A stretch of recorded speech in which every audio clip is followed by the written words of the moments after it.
you are the worst parent in the world or you really effed up in that work meeting, we don't register it because we're speaking to ourselves in that way all the time. Dr. Clodagh Campbell, thank you so much for joining me on the Mindful Podcast. Oh, it's a pleasure to be here. um, I've been dying to get you on because I want to dig into this topic, which you cover so well in your amazing book that everybody should get, The Steps. The 10 lessons from therapy on healing, finding calm, and creating lasting inner peace. It's a beautiful book, and I love that you bring so much of your own personal story to it as well, that we get you as the professional, but also the human. And I think that's fantastic. So, um, I'm going to maybe throw a curveball at you at the start, but in your own experience of your own inner critic, did you ever give it an identity? Did it ever materialize in your subconscious as a type of person or someone? Did you give it a name, or was it just something that you became aware of? No, I've never given it a name, and I know you hear that a lot in psychology, name it Yeah. and start to tell that bitch to shut up. No, funny enough, I think a therapist recommended that to me years ago, but I never did.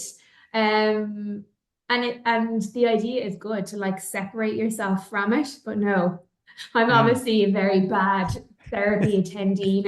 When I'm as a psychologist and therapist, when I'm assigning homework to people, I'm, the type of client at the other side that's like, I'm not doing that. Don't give me your workbook. I don't want to Yeah, take on any chores. I'm not Um, doing homework. well, let's deal with Clodagh the human first. How did your own inner critic manifest for you? What kinds of things were bubbling up in your mind? Oh God, my inner critic has been loud for as far back as I can remember. And it was always that idea of you are not good enough at anything. You are not good enough to be here. You don't compare to other people. What are you wasting your time with? You just shouldn't even be bothering. And for, I'm talking back in school when I Mm. was a little girl, which makes me feel so sad. Where did it come Um, from, do you think? so I was adopted when I was a tiny little baby. And countless hours of therapy later and a degree and master's and doctorate in psychology, I can now identify that that really impacted me. Mm. What I would label it as now is like that kind of attachment trauma, that wound of, being passed over to somebody else. As a brand new newborn baby really impacted me, and it really impacted my sense of safety in the world, my sense of safety in relationships in particular. If I was abandoned then, if I was rejected then, why would anyone ever not repeat that? If Mm. I was abandoned and rejected, then I'm not worth anything if my own mother didn't want me. And now, as an adult, years later, I know that I was given up for adoption out of love and a desire for me to, have everything that I needed. And I know that rationally, but I've always subconsciously carried that idea that I wasn't good enough. I wasn't Mm. worthy. If my own mother didn't want me, whoever would. Um, How did so that blend then when you became a parent yourself? Did that have any impact on how you approach parenting?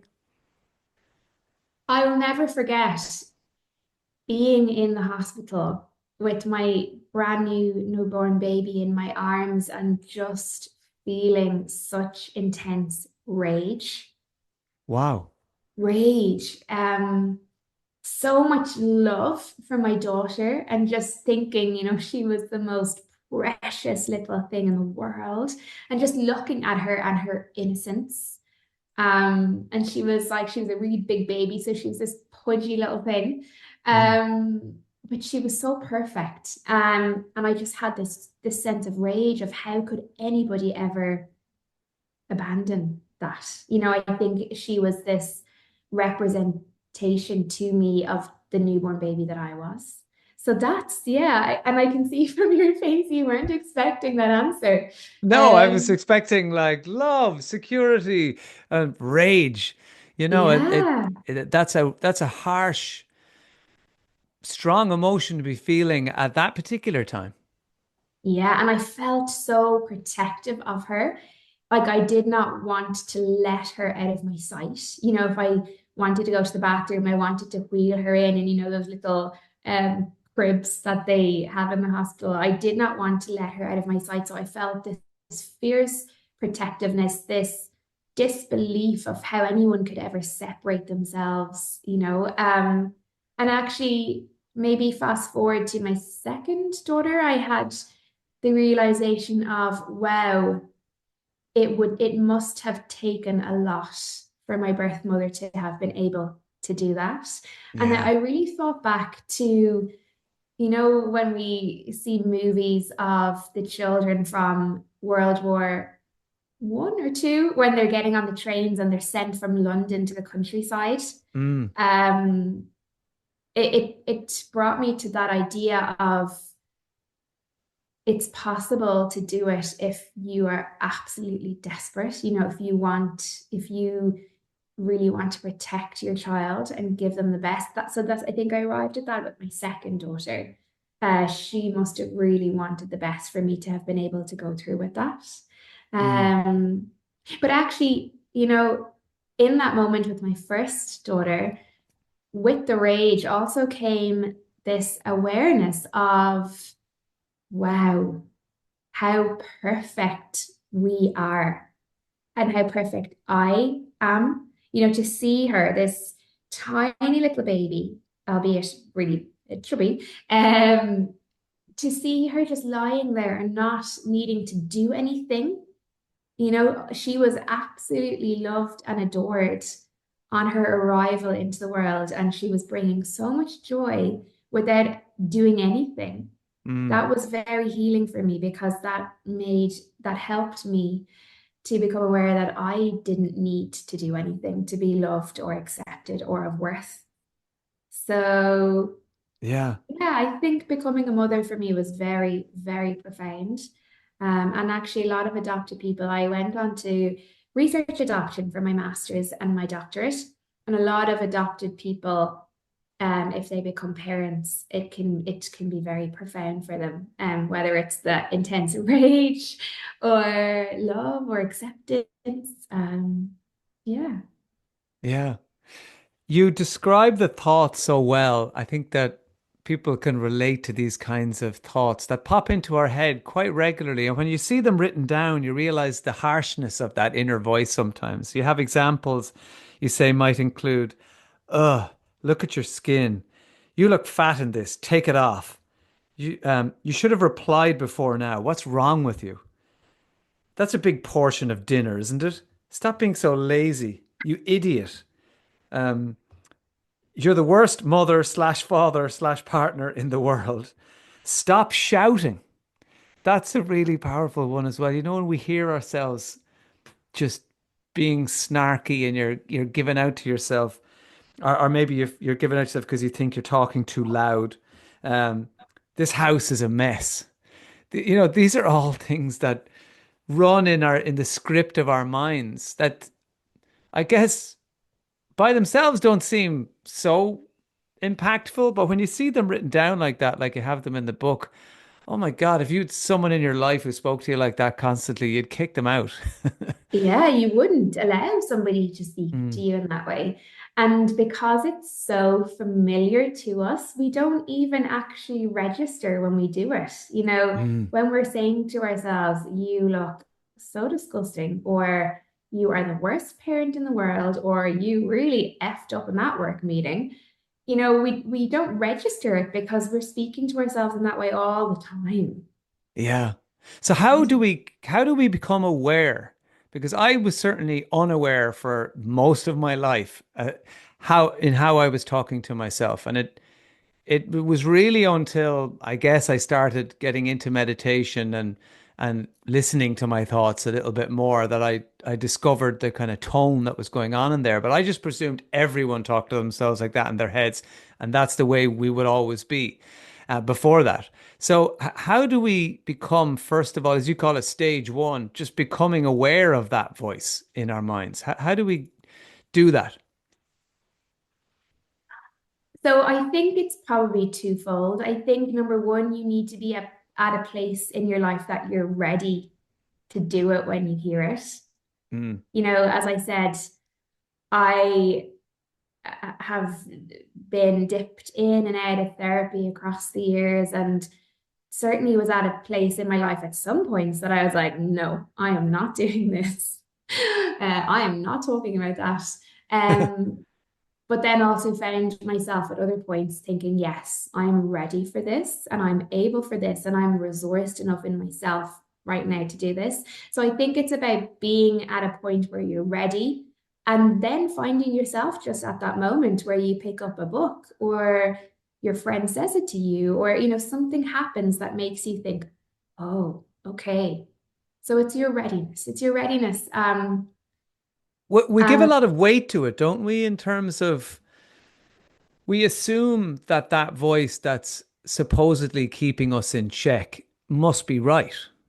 It's almost like an inner authority figure, and we always assume that authority is right, you know. mm, And I think it was a breakthrough for me when I realized, oh, actually, maybe everything it's saying to me isn't actually true. It isn't actually what I need to hear right now, yeah, because I guess for many years it was like, this was how I would keep myself on track, make sure I don't veer off. I just be harsh with myself and cop on and get yourself together.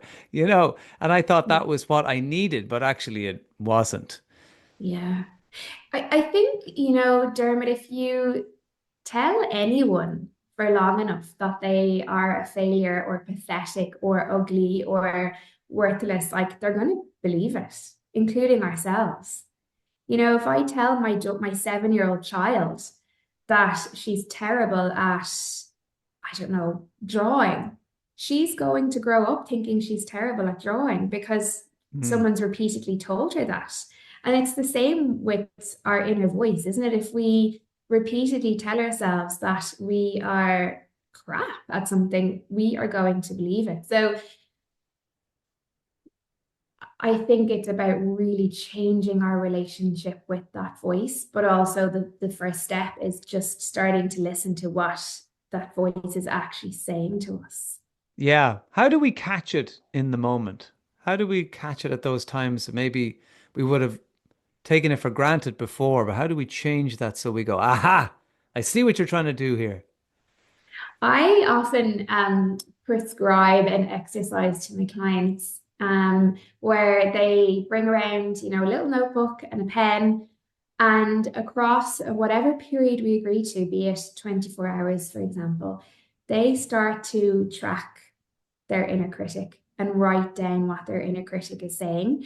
And I always say to them, please, please, please do this with a pen and paper rather than, thinking you'll just remember it if you store it in your mind, or please don't just go to the easier option of maybe making notes in your phone. There's something about putting pen to paper, I think, that Mm, really helps you to recognize and to register. So take out a pen and paper, carry it around with you, and start to write it down. And very quickly, as happens to every single client I've ever talked about this exercise with, very quickly you will start to hear that voice and think, oh God, she or he is really bloody mean, and I do not want to speak to myself like this anymore. mm. It like Do you see common trends in the kinds of things that your clients are saying to themselves in their minds? I always say we are far more alike than we realize. If we knew how alike we were, we would never be ashamed to say, oh, actually, this was what was happening for me. Because if we said that in a room Mm, and recognized that everybody else is like, oh, I relate to that, life would be so much easier. So actually, all of the things that people say are things that I've said to myself. I've no doubt they're things that you've said to yourself. It's nothing Is physical mad. appearance a big thing for a lot Physical of people? appearance, absolutely. For men and women. Physical appearance, people's ability in work, people's ability, in the tasks that they have to do as they go about their day, like their house, portion size on their plates, like we mentioned earlier. Um, we're so hard on ourselves, and we can set these like unrealistic standards for ourselves. And unbeknownst to ourselves, we're aiming and striving for things that actually aren't even achievable. So we're always feeling like failures because we're setting ourselves up to fail. Yeah. One time, the most profound way I think the memory I have of catching my inner critic, like we're talking about, was actually because it had been absent for a while. So it was one of the things I noticed from meditation is that that volume on that critical voice got turned down. And actually, at the time, I didn't realize it because it was happening very, in small ways over a long period of time. And I woke up one morning and I realized, when you go, oh God, I never did that thing. And I said out loud, oh, you idiot. And I went, oh, there's that. I haven't heard that voice in a while. And I realized that was my old bad friend that I hadn't been hanging around with. I didn't realize that actually left me. But as soon as that it came back, you idiot, it was like, oh, it like hit me. And I was like, you're not coming back to live with me. Yeah, like, no Yeah. way. So I always remember that will stick out in my mind. And I guess the difference for me now would be I may still have that go, oh Christ, I forgot to send the thing. But that will be it. I don't have the you idiot, you forgot that I used to Yeah. have. Yeah. And that's a nice shift. Yeah. And the psychologist in me is curious. When you had that moment when you were like, oh, you idiot, where were you in, how was that week slash month or whatever for you? Because I know for me, Mm, when I'm feeling tired, vulnerable, something has happened, where I'm having a hard time, my inner critic can get loud and she can come out in force. So I can like tip along and I can be really kind to myself, very self-compassionate, which are skills that I've built over a long, long time, but certainly are present in my life now. But I can have a little wobble, and then that, oh, you idiot, can come out. But yeah. as you've described there really nicely, is you had the awareness to catch your inner critic in that moment and to say, no, I'm not repeating this pattern. I'm not going back into that. And it sounds like maybe your meditation or your mindfulness or whatever, your toolbox helped you to navigate return of that unwanted guest or unwanted friend. Um, so yeah, just some food for thought. What was happening in your life in that Yeah. moment? I don't really remember. I have to be honest. I don't remember what was going on for me generally. I just remember that moment. But I remember feeling such joy, I suppose, certainly happiness in the fact that I wasn't spending a lot of time with that person who called me an idiot, certainly as much as I Yeah, used to. yeah. Um, do you find that there's a difference between the voice in men's heads and women's heads? Do men feel a different urge to sort of hold themselves to account and be a little bit more, I don't know, in inverted commas, manly in their minds? Or do you see any differences at all?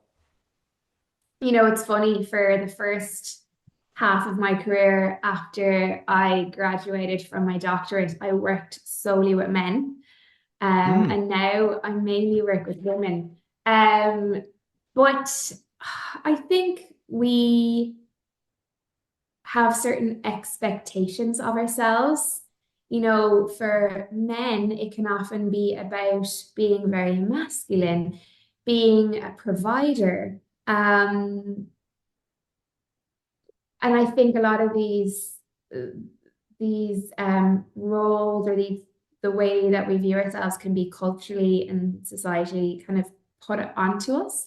Mm. Very masculine, and I'm not going to cry, I'm not going to show emotion, I'm going to be very stoic. Perhaps they're the kind of stereotypical things that men can relate to, whereas for women, often it can be appearance based because, we see all the time. Like I was in a games arcade with my 7-year-old child last week. Those ones where, you can ride on the motorbikes for like €1 and Yeah. you can do, what is that air? Is it like air Oh, hockey or air hockey. Yeah. yeah. And she did this little race on this little moving motorbike. And at the end, two like cartoon images of like ring girls came up in bikinis, like holding up her score. And I was just thinking to myself, what hope do our children have if they're being like, exposed to this like from that such an early age? So yes, I think I'm kind of going off track here, but often women, certainly I know I have across my life, held Mm. these really high standards for myself for like how I look, my weight, um, how I engage in the world. I don't want to be too assertive because people are gonna think, oh, that woman or that girl, she's a tough cookie, or I want Mm. to be somebody that people find nice to work with, or we can have these different expectations and ideas for how we present ourselves to the world. So that's how I see kind of the difference in men and women maybe play out. It's like these expectations that we place upon ourselves, and it's really hard to like uphold that. And I think sometimes even with my husband, like if he's having a difficult day or if something's happening, and I say to him, it's okay to be upset, or it's okay to express anger. It's okay to express anger at me, in a help towards me in a healthy way. Um, it's hard. We can take on these ways of being in the world just Mm. by everything that's happening around us. So yes, I think it can come out differently between men and women, certainly. But behind it all, it's this voice that's criticizing us and berating us and telling us we're not good enough, whatever standards or kind of expectations we place upon ourselves. And that's really hard and it's really painful and it can be relentless and it can be exhausting and it can be all consuming. And it can feel like we can never change that. Yeah. In some ways, it feels like the internet is like the inner critic that's become sentient. And Yeah. we're all trying not to show any anger in real life, but we go online and and somebody puts up a piece of art they just made, and it's like, that's shit. What are you even trying for? That's real rubbish. Yeah. Sometimes social media can seem like a giant inner critic that's gone completely out of control. Yeah. Um, it's crazy. It just made me think of it when you were saying, we're it's okay to show anger. A lot of the time in, as I say, in normal life, we try and push that down, and we don't want to come across as angry or have a little bit of a rage moment. But yet Yeah. online, I think people go, okay, I'm going to let all my rage out there. Yeah, because probably they're suppressing it in their like real life. Mm. And then it's just waiting there ready to come out. So we project it on to somebody else or something else. And usually it's coming from a place of insecurity within us. And that's the thing, all of our emotions have a function and our inner critic has a function too. Yeah. So What our is the inner function? so it depends, but our inner critic, you know, um is built over time and it has a function and it serves us. So some of the functions can be, like protection. So for me, I felt abandoned and rejected early in my life. So my inner critic then starts to speak to me in ways so that I hang back from relationships. This isn't safe, or you're not good enough to be loved, or you're going to be rejected again because I don't want to experience that pain again. It's like, don't even bother going on that date with that guy because, you're not good enough. Or, oh, you you were such an idiot in that date. Like, why did you say that thing? Or, we can leave. It's a long time since I've dated, but we can leave those situations and we can be like, oh, for God's sake, why did I say that? Why did I do that? Or we can do it now, like in friendship groups or in, if we go to things where we feel a little bit outside of our comfort zone, we can go home and think, why did I say that? Why did I show up in that way? So yes, our inner critic has a function. So for me, it might be trying to Mm, protect me from feeling that pain of abandonment or rejection again. Our inner critic might try to keep us small and to play safe because the world feels scary, or putting ourselves forward for something feels too scary, and we have this sense that we aren't strong enough to psychologically bear whatever that kind of, sense of failure is. Like if you write a book and it completely flops, then you don't sell any copies, then you don't make back, that book advance that your book publisher has paid you, which is relevant. To play it small and to not do these things and take these risks. mm. And our inner critic often is trying to protect us from the failure or the rejection or the abandonment. But what I've learned over the years is I can survive things not going right if that's what happens. I'm strong enough within myself to survive the ending of a relationship, or, my book completely flopping if that happens. Yeah. So if somebody comes to you and they come in and you become immediately aware that they're talking very harshly to themselves in their minds and it's holding them back, keeping them small, as you say, Yeah. how do you move on from there? Maybe there's Oh, somebody listening today who feels like, oh my God, that's me. yeah. I just feel like I am always at myself in my mind. How do we move on from that?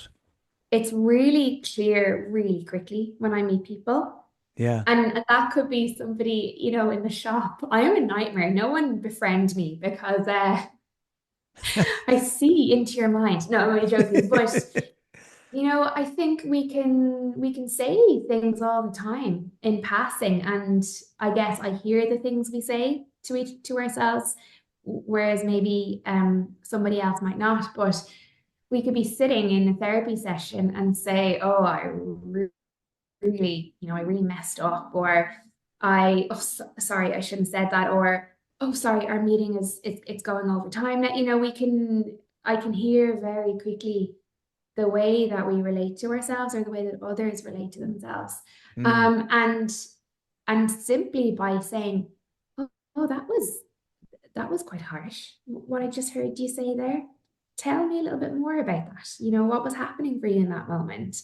Is that familiar to you? Like, is that comment that you just said, is that familiar? Does that happen often for you? Where did that voice come from? Where did you first hear those words? Were they yours, or was that something that somebody else projected onto you, or did mm. you internalize somebody else's idea? Um, Do you think as Irish people, we maybe have this sort of habit of self-deprecation a lot of the time, and that can add to that? Oh, typical me. Geez, I'm always doing that. Yeah, I know you're great, but geez, I now I wouldn't do it. You're fantastic now, but you hear yeah, you hear that kind of thing. That the worst thing in the world you can do is big yourself up. For yeah, for an Irish person, a lot of the time. So yeah. maybe we amplify it culturally. Yeah, I think so. I think like we don't want to get, too notiony, or we don't want to get too big for our Yeah. boots. But even Um, that word always amazes me, the notions. Oh yeah, my God, the absolute notions of it. Can you believe it? Look at yeah, me, the notions. And it's, what is it? When you dig down into that, this is me thinking highly of myself potentially, yeah, and now this must be ridiculed, So do yeah, I think I'm worth that? Oh my God, the notions of it. It's yeah. fun. You'd never catch an American saying that ever. No, no. And I can't remember who it was, but somebody spoke about that to me recently, that they just couldn't believe they were in America or a different country, and they just, like, it really shocked them. I think it was about the education system, actually. It really shocked them the way that children were spoken to and encouraged to like speak about themselves. And it made them feel really, really sad that we don't allow that here in our culture. I think Mm, perhaps we're hopefully getting a bit better at it now. Like I know certainly as a mother, for me, like my 7-year-old thinks she's deadly. And I love that. You know, she looks at herself in the mirror and she smiles at herself and flicks her hair. And I hope that she holds on to that for as long as she can. Like for me, that's brilliant. I would much rather that than her looking at herself and, you know, feeling self-conscious. I know it will be knocked out of her soon enough because sadly, that's how life is. But I know I always try to tell her how amazing she is. And, you know, when she does something, like if she does a picture or if she does a dance for me, you know, how they do little talent shows, and or if she even just is kind to her sister, like I tell her how brilliant that is. So I hope that we can start to change that, that actually we can be proud of ourselves and not self-deprecating, because life is hard enough without us, you know, mm. telling ourselves that we are awful, which I know we do all the time. When you become aware of them talking negatively to themselves, is it a long process then from that point to take them to a place where their inner critic won't be gone? It's probably still playing away like a radio station in the background, but maybe they just don't choose to actively listen to it or more importantly, act on that information that's coming their way. So, like I said earlier, that exercise with the pen and paper, writing down everything that your inner critic says, very, very quickly, you start to register when the inner critic is present for you, when you start to, you know, engage in that awareness or engage in creating that awareness. And actually, the process can happen very quickly once you start to work on it. Mm, So it's not something that that needs to take years to change. It is possible to change how you relate to yourself. So the first step is awareness and registering when your inner critic is saying something really awful to you. And then, you know, to go a step further, it's to start to change your relationship with that, or to change how you engage with it, or if you continue to allow it, or if you start to do something differently. Like for me, I've worked really hard, and I speak about this in my book, over the last 4 years. So since my second daughter was born, um, I work really hard on offering myself compassion now. So of course I mess up in my life all the time. Like recently, I really dropped the ball for my daughter on World Book Day. You know, when they go into school and they're dressed mm. up and they're bringing the book. It was kind of just a couple of weeks after I had launched my book, and I was doing all the interviews and all the press, and completely forgot to kind of prepare myself for World Book Day, even though we had gotten the warning and she wanted to be Matilda. So it kind of got to the night, the day or two before, and I was thinking, oh God, not only do we not have Matilda the book, but we also need to frantically pull together a Matilda costume for her. So in the end, I ordered a pair of blue pajamas online from a shop that I knew kind of did next day delivery. And the only thing that they had in common with Matilda was that Matilda wears blue pajamas, but they weren't anyway similar to Matilda's pajamas. And the morning of World Book Day, when we put her in these pajamas, she started to cry. Oh no. No. And she said, but Mummy, I'm not Matilda. And I said, you are a pet. Matilda wears the blue pajamas. You know, when you're desperately trying to save it. She's And like, she's I'm like, not. I'm a North Sider going to the shops. What are you doing to oh, me? yeah. She's like, this is, but first of all, like Matilda's barely in pajamas in the movie or in the musical, in the show. And when she is in her pajamas, they're not like these ones. They're blue and they're stripy and white, and there's white on them, and they have a like collar, and these are not it. So I said, I gave her a hug and I said, I know you're really disappointed, darling, and I'm sorry. And you know, I could have gone to that place of, oh, Jesus Christ, you are the worst mother ever. You've made your child cry. You know, this is terrible. But actually, my husband was looking at me with that knowing look of, you dropped the ball here, Clodagh, and Hang on a sec. not Why was it your balls to drop? Why was he not all over book day, knowing that you were actually tied up with your own book? I don't know about. I think he's to getting be away with fair, something there. to be fair, we were juggling a lot. A lot was happening for us at the time. And he was carrying the load. He was doing all of the other things. Particularly like all the adulty stuff. So he was like, can you just take on this one thing, this one small World Book Day thing? And I completely dropped the ball. But Couldn't you not have just given her some of your clothes and she could have gone to school as her mother, the author, for World Book Day? That would have been way, that would have been just give her a copy of the book. Off she goes. if I hadn't been smart enough to have had that thought, Yeah. that would have been notiony, Dermot. No, Imagine, she, of course. can you imagine sending your child into school dressed up as you because you've just published a book? People would have thought I was way too big for my boots if that were the Yeah, case. I could see myself doing that actually. Here's an idea for next year. Yeah, And they have three books to choose from. they do. They have, yeah. But anyway, I was able in that moment, despite her crying, think to myself, it's okay.